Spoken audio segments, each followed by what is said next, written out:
Dobrý deň, milí diváci, vitajte pri sledovaní nového magazínu Žijeme na vidieku. V najbližších mesiacoch vám ponúkneme prehľad o spôsoboch a formách poskytovania pomoci a podpory prostredníctvom fondov Európskeho spoločenstva. Navštívime tvorcov úspešne realizovaných projektov v Košickom kraji, spolufinancovaných z Európskeho poľnohospodárskeho fondu pre rozvoj vidieka. Veríme, že vás rady a postrehy hlavných aktérov inšpirujú a pomôžu pri vašich vlastných realizáciách. Príjemné sledovanie.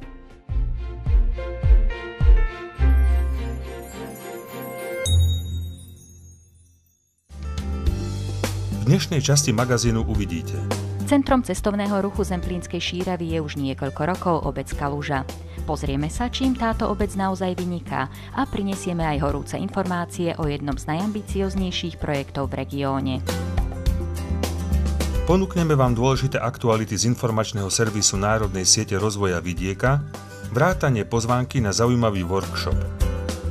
Doktor Michal Andrejco vám ukáže zázračnú premenu schátralej rozvaliny na luxusnú komerčnú chatu európskeho štandardu. Seriály o programe hospodárskeho a sociálneho rozvoja obce sa dozviete, aký je význam a účel tohto strategického dokumentu. Na záver navštívime obec Pusté Čemerné, kde sa jej obyvatelia už niekoľko rokov tešia z vynoveného kultúrneho domu.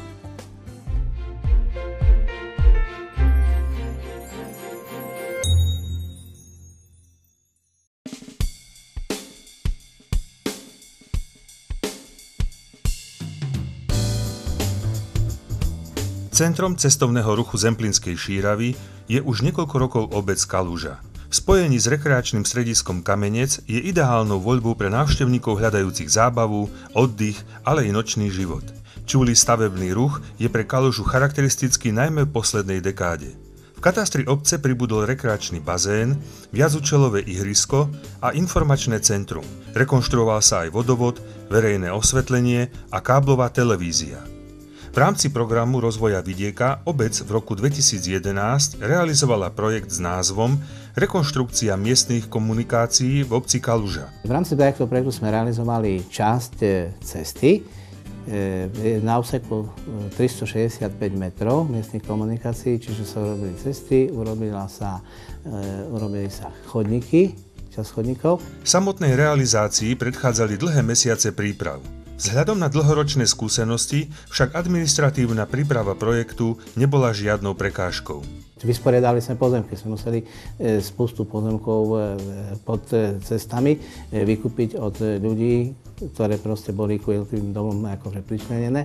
Čiže urobili sme ten výkup, zapis do katastra a celý projekt sme pripravili sami, dali sme si odkontrolovať, sme si zavolali poradcov, čo sa týka ekonomickej analýzy a ostatné veci sme realizovali vo vlastnej réžii. V rámci žiadosti o nenávratný finančný príspevok z opatrenia 342 Obnova a rozvoj obcí bol schválený celkový rozpočet projektu takmer 130 000 eur. Kofinancovanie obce bolo vo výške 21 600 eur. Sme si tieto presiadky zaobstarali nie formou banky, ale proste nejaké finančné výpomoci, ktoré samozrejme sa po ukončení a skolaudovaní a odkontrolovaní tie peniaze, jak boli preplatené, sa vrátili. Počas letnej turistickej sezóny dotknutú komunikáciu denne využíva až 5000 ľudí. Zvýšenie bezpečnosti, zefektívnenie dopravy a plynulosti pohybu chodcov bolo v tomto prípade nevyhnutné. Projekt zároveň odstránil vážny problém desiatky rokov starých, nevyhovujúcich elektrických rozvodov, ktoré boli ešte pôvodné od ich výstavby. Súčasťou realizačných prác bolo zároveň odvodnenie povrchu trasy pre peších a terénne úpravy stredových zelených plôch. Atraktívna pozícia plus šikovný manažment obce rovná sa úspech. Príkladom je výstavba Termálparku, s ktorou obec práve finišuje. Pred 10 rokmi tento ambiciózny projekt spustili rokovania s Ministerstvom životného prostredia o existencii geotermálnej vody. Nasledovalo komplikované vykupovanie pozemkov a skúšobné vrty. V roku 2012 sme prehlbili tento vrt o ďalších 400 metrov, teraz máme 940 metrov a nejaké centimetre. Tu mali by byť vonkajšie 2, vnútorné by mali byť 3 veľké bazény, s tým, že je tam divoká rieka, ešte je tam klzačky, sú tam 2. No plus je tam vitálny svet, všetko robíme preto, aby sme ho mohli otvoriť, dať do skúšobnej prevádzky a nejak okolo 15. júna by sme chceli ako slavnostne otvoriť. Už počas výstavby Termálparku vznikla štúdia rekonštrukcie celej priľahlej oblasti. Tu sa starosta opäť spolieha na finančnú podporu z verejných zdrojov. Kde sú navrhované nové tobogány, nové bungalovy na ubytovanie, namiesto tých búdiek, ktoré sú tam. No a budeme pomaličky po jednotlivých etapách sa snažiť. Ak nám pomôžku pomôže aj, samozrejme trošku pomôže aj štát, alebo štrukturálne fondy.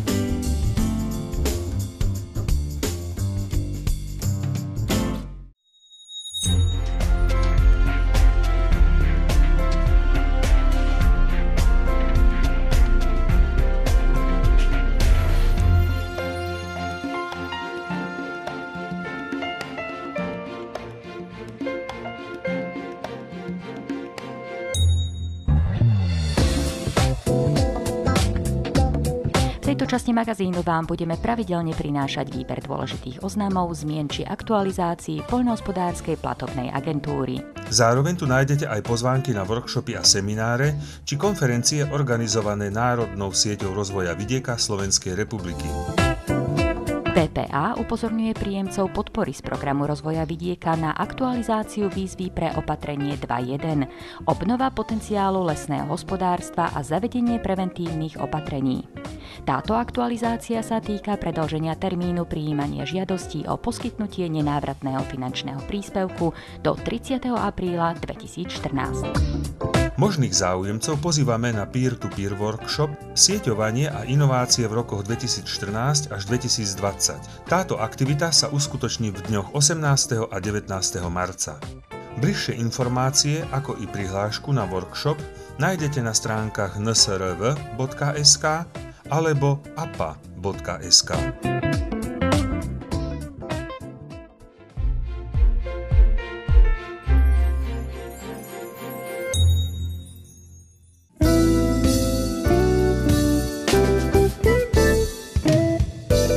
Medzi prvými sme v rámci nášho magazínu navštívili aj sympatického veterinárneho lekára z obce Zalužice, doktora Michala Andrejca.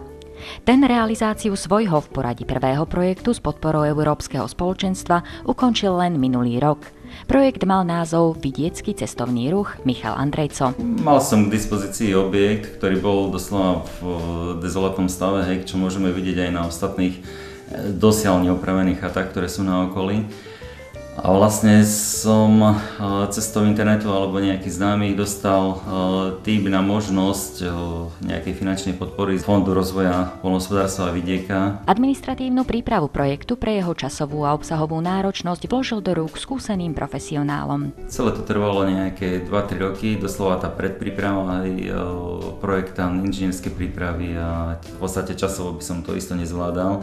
A jednoducho chce to nejakú administratívnu kultúru a nejaký systém, ktorý vlastne dokáže doviesť tento projekt až do úspešného konca. Takže asi tá externá firma, ktorá to zastrešuje administratívne, isto je potrebná. Táto taktika sa vyplatila a projekt v rámci programu rozvoja vidieka opatrenie 3.2 podpora činnosti v oblasti vidieckého cestovného ruchu bol úspešný. Celkový rozpočet bol bezmála 120 000 eur, z čoho polovicu činila schválená výška príspevku poukázaného po dokončení realizácie. Výrazne pomohla aj firma, ktorá počkala trošku so splatením a takisto úver. Preklenula sa to aj úverom.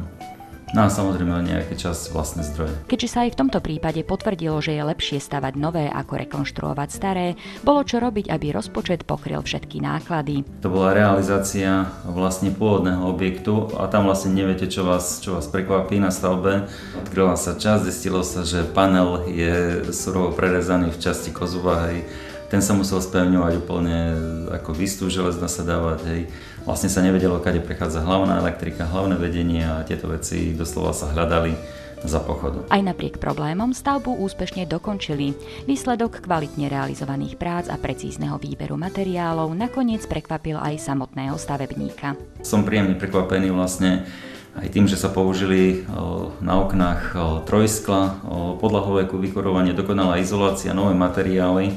A vlastne vidím to na spotrebe, na energetickej spotrebe, hej, že doslova je to jak nízkoenergetická chata, dá sa povedať. Objekt ležiaci v centre Zemplínskej Šíravy dnes v celoročnej prevádzke ponúka 2 komfortné izby s kúpeľňami, špičkovú kuchyňu, halu s kozubom, ale i luxusnú jacuzzi. Prvé odozvy veľmi dobré a doslova tí starí zákazníci sa vracajú a nabalujú sa na nich rodinní príslušníci alebo doslova z ústneho podania. Čo dodať na záver? Česť a sláva ľuďom, ktorí pochopia príležitosť ako výzvu a realizujú svoje sny.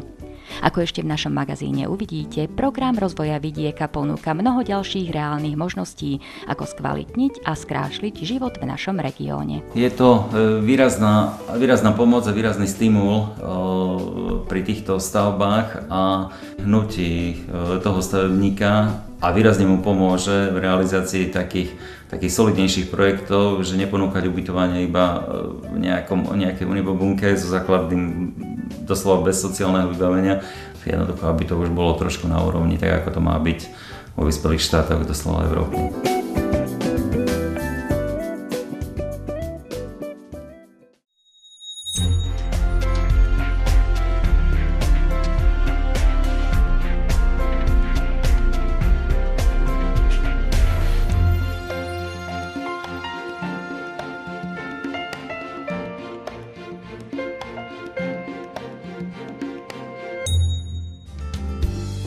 V dnešnej časti magazínu ešte uvidíte. V seriáli o programe hospodárskeho a sociálneho rozvoja obce sa dozviete, aký je význam a účel tohto strategického dokumentu. Ukážeme vám aj postup pri jeho spracovaní. Na záver navštívime obec Pusté Čemerné, kde sa jej obyvatelia už niekoľko rokov tešia z vynoveného kultúrneho domu. Starosta Otto Fenin nám prezradí aj to, čo ho na tomto projekte najviac prekvapilo.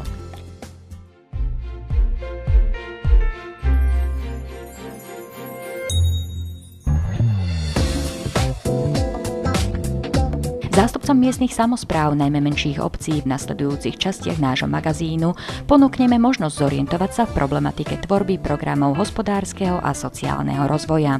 Snahou je, aby sa tento dokument nestal len ďalšou z povinných príloh projektov, no tvoril by živú pomôcku pri kontinuálnom rozvoji obcí, a to nielen na jedno volebné obdobie. Seriál poskytne prehľad v 5 základných oblastiach dôležitých pre úspešné a kvalitné spracovanie PHSR. Pridržiavať sa budeme legislatívnych usmernení v súlade s aktuálnym zákonom a štandardnej metodiky strategického plánovania a programovania. Vysvetlíme si, aký je samotný význam a účel tohto strategického dokumentu a spôsob postupu pri jeho spracovaní. Ukážeme vám, ako má vyzerať štruktúra výsledného dokumentu a čo všetko musí obsahovať. V závere nášho seriálu sa budeme venovať postupom pri zmenách a aktualizáciách.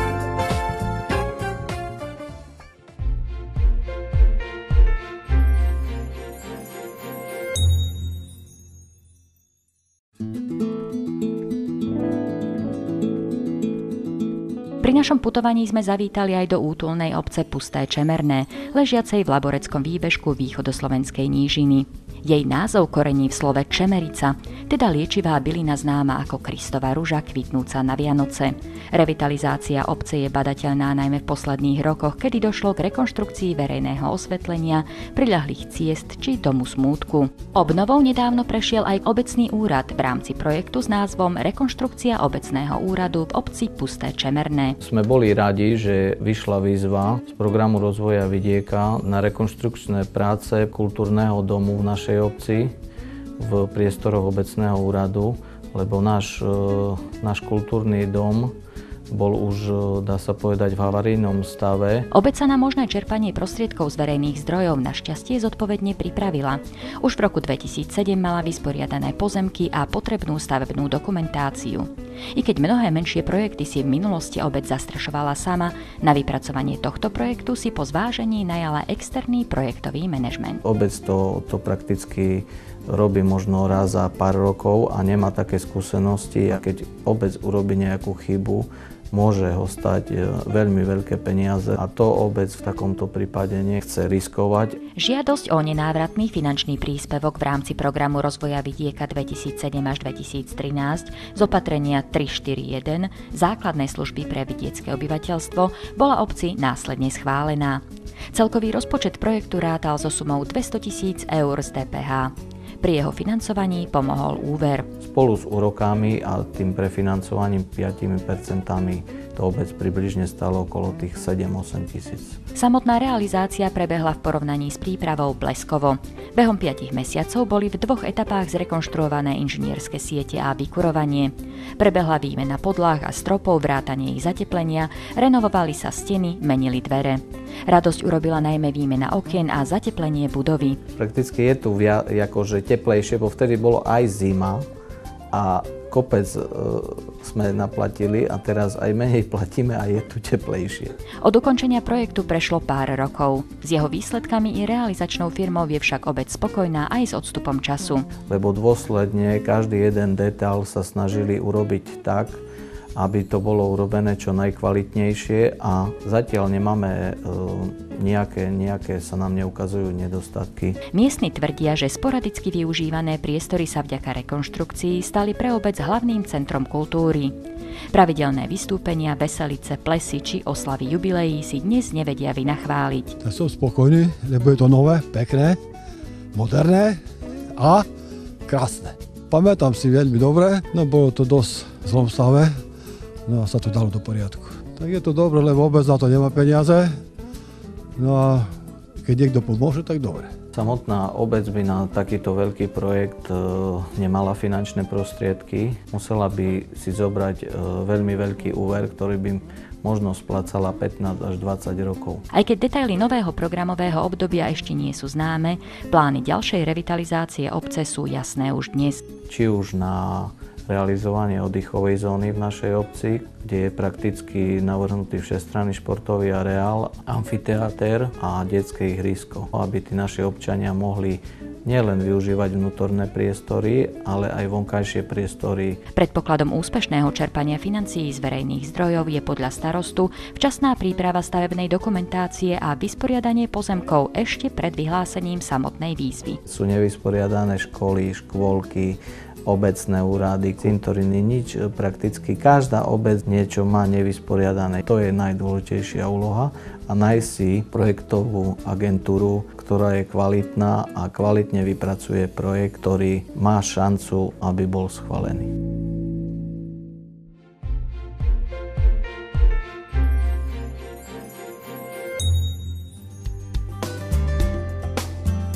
Tak, a je tu záver prvej časti nášho nového magazínu.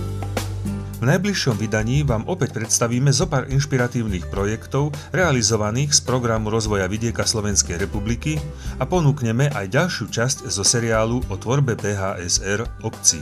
Tešíme sa na vás opäť na budúce pri sledovaní života na vidieku. Dovidenia. Dovidenia.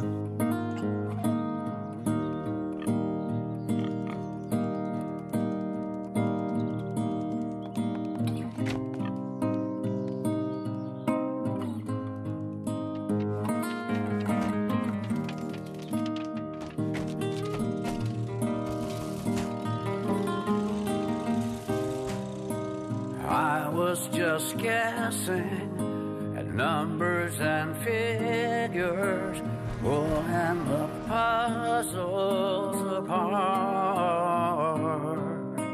Questions of science, science and progress don't speak as loud as my heart. Nobody said it was easy. It's such a shame for us to part.